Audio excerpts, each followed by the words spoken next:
Friends, back to Bhavani lifestyle. அப்பா இந்த மனுஷனுக்கு புது ஃபோன் வந்தது. சாப்பிடும் போதையும் கையில் வச்சுக்கிறாரு, கட்டில் ஏறும் போதும் கையில் வச்சுருக்கிறாரு. இப்போ சார்ஜர் கெட்டு போயிடுமா, இதெல்லாம் 10 நாள் தான். அதுக்காக இந்த வயர் எல்லாம் மடங்குது பார்த்தீங்களா, அதுக்காக இது ஏதோ ஒரு கயிறு மாதிரி ஒன்று வாங்கிட்டு வந்திருக்காரு.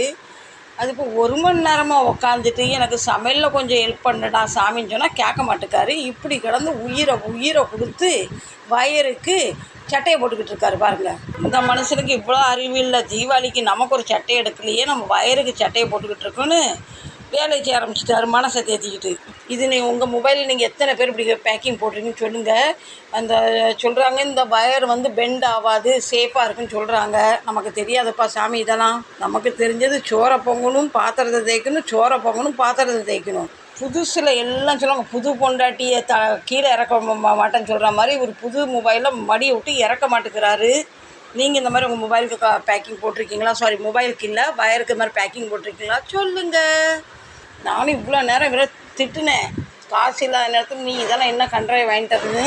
ஆனால் இது 30 ரூபா தானா, இது எந்த அளவு வேலை செய்யணும்னு எனக்கு தெரியாது. சரி போட்டோம், மனசை ஆற்றிக்கிட்டு 30 ரூபா போனால் போது.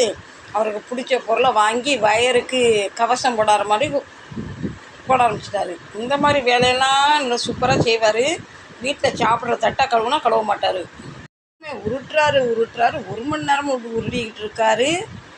இதுவும் விடிஞ்சிடும் போல். உருட்டுட்டு எவ்வளோ உருட்டுறாரோ உருட்டுட்டும்.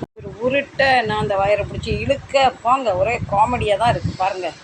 அதான் ஃப்ரெண்ட்ஸ், உருட்டு ஒரு வழியாக உருட்டி முடிச்சிட்டாரு. இப்போ ஃபைனல் டெஸ்ட்டில் குனிஞ்சி உட்காந்து உருட்டிக்கிட்டு இருக்காரு. வழியாக ஃபைனலாக எல்லாம் முடிச்சாச்சு. இப்போ பாருங்கள் ஃப்ரெண்ட்ஸ், ஃபைனலாக தீபாவளிக்கு நமக்கு துணி எடுத்துமோ எடுக்கலையோ வயருக்கு துணி எடுத்தாச்சு.